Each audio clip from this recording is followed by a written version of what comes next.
Let's talk with Mike in McLean. Go ahead, Mike. You're next up on WMAO.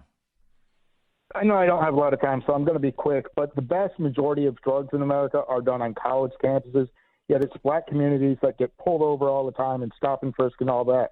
So what we're talking about here is the difference in policing between black and white communities. Wait, no, hold on. We got you have time, Mike. Hang on. Okay. You just set up the most ridiculous straw man non sequitur. This does not have to do with the difference of policing in black and white communities, because this has nothing to do with drugs. This has nothing to do with stop and frisk. None of those things are in play here. This is about a cop who was called to the scene about a knife-wielding fight, and the cop intervenes. You're asking why the left is complaining, why Black Lives Matter is complaining, and I'm explaining to you that the issue is bigger than this. Well, that's not actually what I asked. What I asked was, what would critics have the police do? Mike, answer that question. What do you want the cop to do when they arrive on the scene in this situation? Instead of rolling up on a gang of teenagers in a fight with your gun drawn, roll up with your taser. No, Mike, I'm sorry. I got to pause again. They didn't roll up on a gang of teenagers. They were summoned. Someone called and said, please, law enforcement, come here. It's a life and death situation. This person has a knife and trying to stab us. That wasn't rolling up on them. They responded to a call for help. Now, again, answer the question.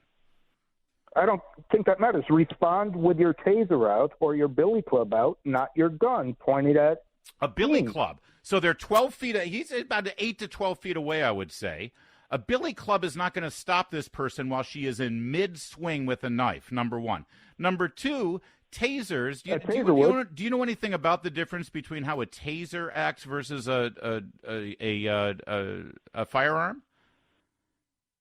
It fires. So a taser is powered by a CO2 cartridge. You get two prongs that come out. You're lucky if you get one or both of them to hit. And even if you do get both of them to hit, it doesn't immediately incapacitate a person in the way that you think it does, Mike. And by the way, can I just ask, I'd just like to say, do you think you are exercising an incredible amount of privilege here. Hey, Mike, can I ask you, do you have a daughter?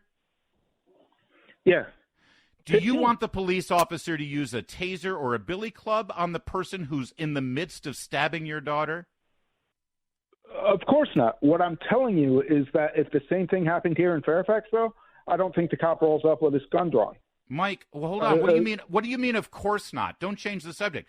So you want the cop to use a gun to stop the person stabbing your daughter, but you're okay with the cop using a billy club and taking a chance on someone else's daughter, someone's black daughter? That's a hell of a lot of privilege you're exercising there, Mike. What I'm saying is that and we know exactly what you're saying, Mike. I appreciate the call. We know exactly what you're saying, Mike, and I appreciate the call. I really do, because as usual, these conversations can be incredibly illuminating. It's white liberals who are calling the shots in the terms of this debate, and they're playing with black lives, claiming that they matter. And when it comes to your white liberal daughter, you want the cop to use a gun while you say Black Lives Matter, and a innocent black girl will be in the street right now with a knife protruding out of her chest because Mike and McLean and the other white privileged liberals here in Washington, D.C. have their way. Thank you, Mike. Really, I appreciate the call. It's the Larry O'Connor Show on WMAO.